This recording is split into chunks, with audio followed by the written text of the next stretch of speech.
Hoje eu quero conversar com você sobre o viés de confirmação. E o viés de confirmação é provavelmente a nossa maior fonte de erros. É aqui que a maioria das nossas decisões dão errado, por mais racionais que essas decisões se pareçam. E aí a gente vai conversar sobre a definição desse tipo de erro, onde é que a gente encontra esse erro no mundo real e o que a gente pode fazer para evitar o viés de confirmação. Ao longo dos milênios, o nosso cérebro evoluiu para uma capacidade de abstração. A gente consegue pensar sobre um assunto e racionalizar e tomar uma decisão. Então a gente consegue olhar para os sinais complexos que existem no mundo e tirar uma interpretação a partir dali. Então, por causa disso, a gente gosta de se achar como sendo um ser racional ou como um ser sapiente. Nós nos demos o nome de Homo sapiens. O problema é que pensar requer muita energia. Existe uma estimativa entre os cientistas de que o nosso cérebro sozinho consome 20% da nossa energia corporal. E daí tem uma teoria que diz que para tentar economizar energia, o nosso cérebro desenvolveu uma espécie de atalho nessa leitura de mundo, um processo que facilitasse e acelerasse a tomada de decisão. Só que se é um atalho, isso significa que é, por definição, o caminho não ideal para a racionalidade, o caminho não ideal para tomar uma decisão. A gente está fazendo um caminho mais curto. E aí isso acaba criando um erro sistemático, ele sempre acontece. E esses erros sistemáticos foram categorizados e a gente chama esse tipo de erro sistemático de viés cognitivo. E aí agora a gente chega no tema desse vídeo, que é um desses vieses. A gente vai falar hoje sobre o viés de confirmação. Confirmation bias. Confirmation bias? Confirmation bias. Or it's confirmation bias? Confirmation bias. Tecnicamente falando, o viés de confirmação é essa nossa tendência de sempre buscar evidências, fatos, informações que confirmem aquilo que a gente já acha, que confirmem as nossas próprias opiniões. E aí meio que nesse processo a gente acaba deixando de lado, ignorando ou nem se lembrando de informações contraditórias ou de como os cientistas gostam de chamar de evidências desconfirmatórias. E aí eu vou te mostrar que esses erros estão presentes desde as coisas pequenas da vida, desde as nossas pequenas decisões, até nos fatos mais relevantes da nossa vida, como a economia, a saúde pública, formações de políticas públicas. Você vai ver que isso aqui é muito grave. Esses erros sistemáticos acontecem por causa da maneira como nós fomos feitos para pensar. Não é por causa da nossa emoção no dia. Isso aqui acontece mais ou menos da mesma maneira como acontecem as ilusões de ótica. Elas acontecem por causa do nosso sistema visual. Não é porque a gente está enxergando mal naquele dia. Por exemplo, essa imagem aqui pode ser lida dependendo do contexto como sendo A, B e C, e também pode ser um 11, 12, 13. A origem desse tipo de interpretação, e talvez seja até um erro, é a necessidade do nosso cérebro manter uma coerência e eliminar as ambiguidades. É uma economia de energia, como eu acabei de falar. Os fatos, as coisas que acontecem no mundo precisam ter uma lógica. As histórias precisam ter início, meio e fim, mesmo que isso fuja um pouquinho da realidade. Olha só esse exemplo que ficou muito famoso na década de 70 com um pesquisador psicólogo lá dos Estados Unidos, o Daniel Kahneman. Supõe a existência de uma mulher chamada Linda. Linda tem 31 anos, solteira, sincera e muito inteligente. Ela formou em filosofia. Quando estudante, se preocupava muito com questões de discriminação e justiça social e participava de protestos contra armas nucleares. O que é mais provável? A. Linda ser uma bancária, ou B, Linda ser uma bancária e ativa no movimento feminista. A maioria das pessoas vê essa personagem se encaixar na descrição perfeita da letra B. Isso acontece porque a gente tem um modelo pré-concebido do mundo na nossa cabeça e as coisas deveriam acontecer segundo os nossos preconceitos. E nesse modelo que a gente já tem pronto dentro da nossa cabeça, essa pessoa, essa descrição se encaixa na letra B, mesmo que ela seja menos provável. Matematicamente falando, é sempre mais provável que uma pessoa faça parte do grupo geral do que de um grupo específico dentro desse grupo geral. Se eu fizer esse desenho aqui para você, vai ficar muito mais claro ainda. O mais provável é que a Linda seja simplesmente uma bancária. é sempre mais provável que alguém seja bancário do que bancário mais ativo do movimento feminista. Uma característica é mais provável do que a combinação de duas características. Mas agora olha o que o meu horóscopo faz de previsão para essa semana. A semana traz ótimas energias, com o Sol, a Lua e Mercúrio incentivando você a transformar ideias em realidade. No entanto, Marte retrógrado alerta para não tomar decisões precipitadas. No trabalho, é o momento de focar, planejar e trocar ideias, mas evite ser excessivamente mandão ou crítico. Financeiramente, sua criatividade ousada podem te beneficiar, mas tenha cautela e prudência. Na saúde, sua energia estará em alta, sendo ideal para iniciar uma atividade física, mas fique atento para evitar acidentes. Com Vênus em seu paraíso astral, é importante seguir sua intuição. No amor, se alguém ficou para trás em 2024, siga em frente, pois o romance promete boas surpresas e pode até surgir à distância. O horóscopo é um excelente exemplo de como é que a gente gosta de selecionar algumas verdades para acreditar. É muito fácil se identificar com algumas porções do que está escrito no texto e a gente acaba ignorando o restante. A gente gosta de se lembrar quando o texto estava certo, quando a previsão estava certa, e a gente esquece com muita facilidade os momentos em que a previsão estava errada. Além disso, eu tenho mais uma crítica para o horóscopo, que é como o texto é sempre muito generalista. E aí ele acaba sempre estando certo. Ele fala assim, olha, é um bom momento para iniciar uma atividade, mas tome cuidado para não se machucar. Ah, é o momento de ter ousadia, mas tome cuidado para isso não te prejudicar. Como o texto é sempre genérico, sempre mais ou menos parcial, ele sempre vai estar também mais ou menos certo, o que já é suficiente para o nosso viés de confirmação acreditar nessa previsão. E esse mesmo padrão continua se a gente olhar para as estrelas do céu. As estrelas estão dispostas no céu de uma maneira completamente aleatória. Não existe uma ordem. Uma estrela não está próxima da outra, uma estrela não está no mesmo plano da outra, não existe uma linha que ligue essas estrelas. Mas mesmo assim, há algum tempo atrás, os homens olharam para cima e decidiram mapear o céu e dizer que ali existiam alguns desenhos. Eles criaram as constelações. As constelações é uma tentativa de pôr coerência nessas estrelas. É olhar para essa bagunça que está em cima, no céu, e falar que existe uma ordem ali dentro. E aí, por mais que elas não estejam em ordem, a nossa mente consegue enxergar uma ordem ali e consegue dar desenhos, consegue dar nomes e consegue dar localização precisa para todas elas. Essa é mais ou menos a tendência que acontece com o que a gente chama de coincidência. A gente gosta de buscar alguns fatos que nos chamam a atenção e falar que esses fatos são importantes. O campo da matemática que fala ou que regulamenta esse campo de coincidência seria a teoria dos grandes números. Por exemplo, você viaja para a praia e encontra com uma pessoa lá na praia que é da sua cidade de origem. E aí você fica se perguntando quais são as chances disso acontecer? Ou, olha que coincidência, né? Isso aqui não pode ser mero acaso. E, na verdade, as chances disso acontecer, eu nem sei como é que faz esse cálculo de quais são as chances de encontrar com uma pessoa. Né? Eu sou de Goiânia, aí eu viajo para a praia. Quais são as chances de eu encontrar com uma pessoa de Goiânia na praia?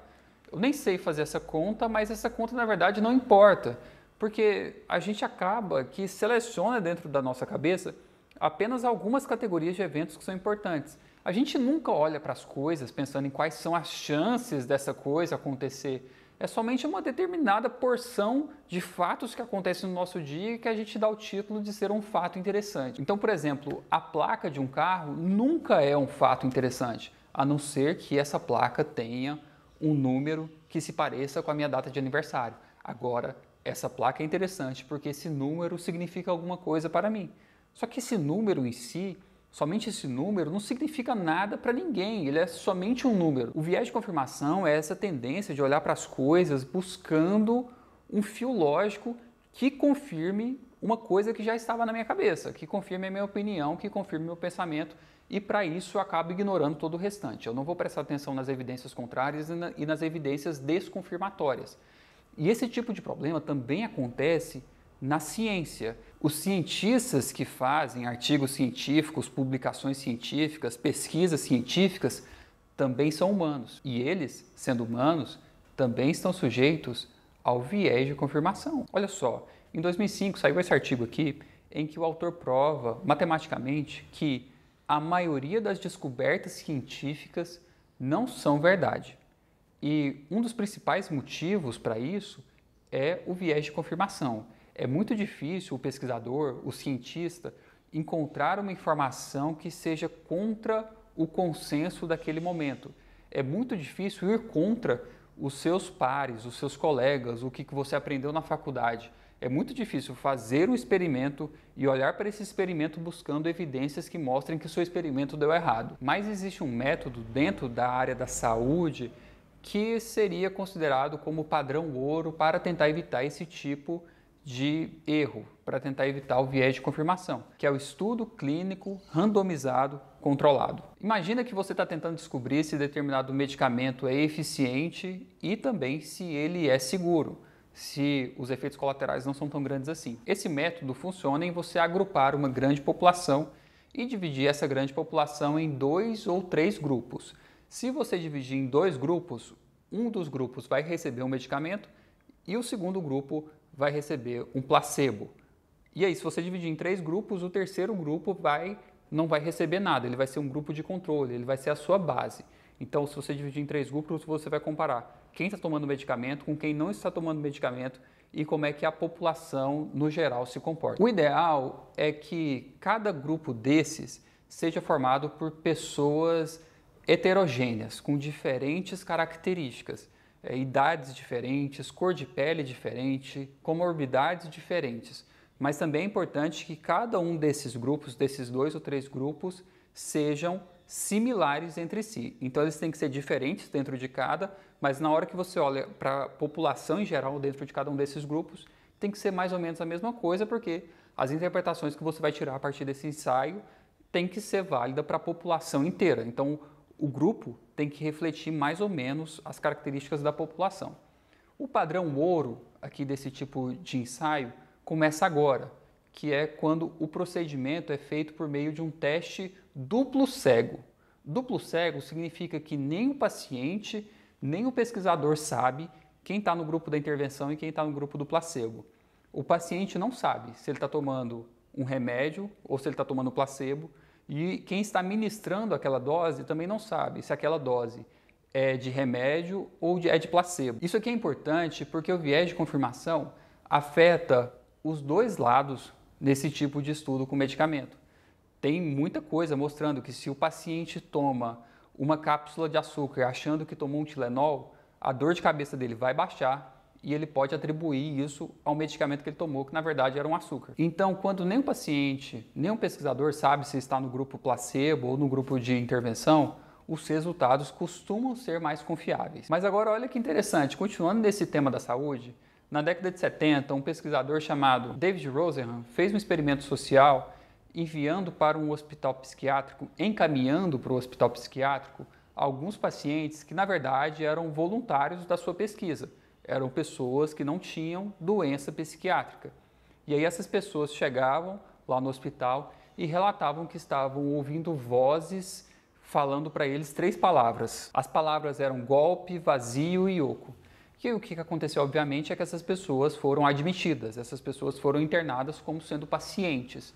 E aí, o que acontece é que essas pessoas que foram internadas no hospital psiquiátrico, mesmo depois tendo falado que elas melhoraram, que não tinham mais sintomas, elas foram mantidas lá na internação.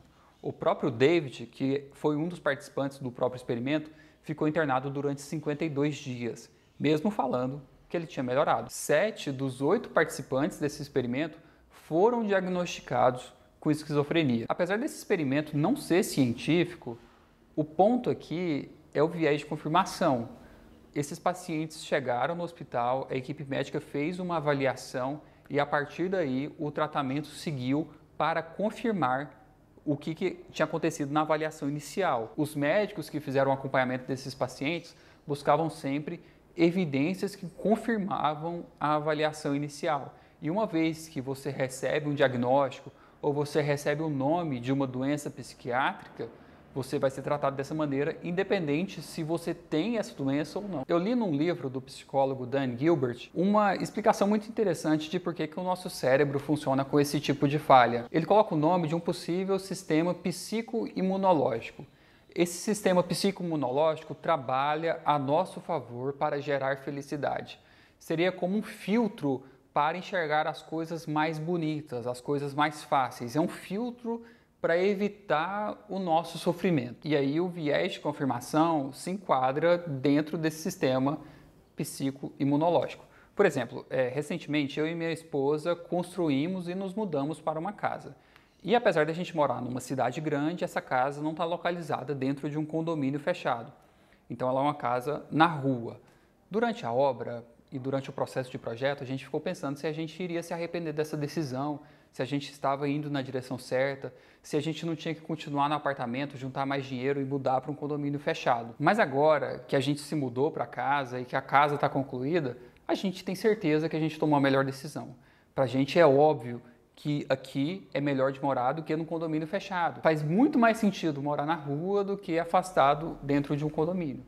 Mas será que esse não é meu sistema psicoimunológico falando? Será que isso aqui não é eu tentando evitar uma interpretação que seja desagradável? Isso aqui acontece com as pessoas, por exemplo, que querem comprar algum eletrodoméstico para casa.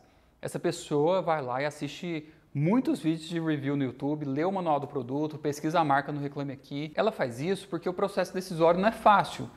Todos os produtos se parecem muito, eles são muito similares, não tem nenhum que é muito melhor ou obviamente melhor do que o outro.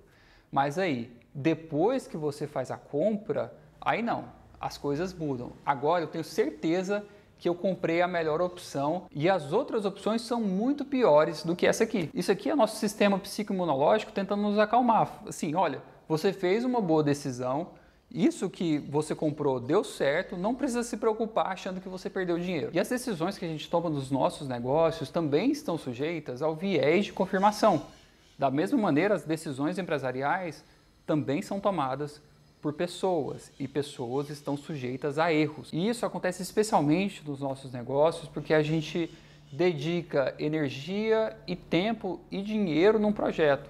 Um projeto que a gente desenvolve na empresa é como se fosse um projeto nosso, a gente cria um apego por aquilo ali. E aí nessa fase de desenvolvimento de projeto e tomada de decisão, a gente acaba recebendo ou buscando informações que são favoráveis demais. E aí aqui existe um exercício para tentar evitar esse tipo de erro que tem o título de reunião pré-mortem. Essa aqui é uma dinâmica que eu sugiro que você faça com os principais tomadores de decisão desse projeto aí na sua empresa ou com as pessoas que são envolvidas nesse projeto, que é reunir numa sala todo mundo que é importante para aquele projeto e fazer um exercício de imaginação. Imagina que o tempo passou e que deu tudo errado, vocês fracassaram, perderam tudo que investiram nesse projeto. A tarefa aqui é tentar imaginar quais foram os motivos que fizeram esse projeto dar certo.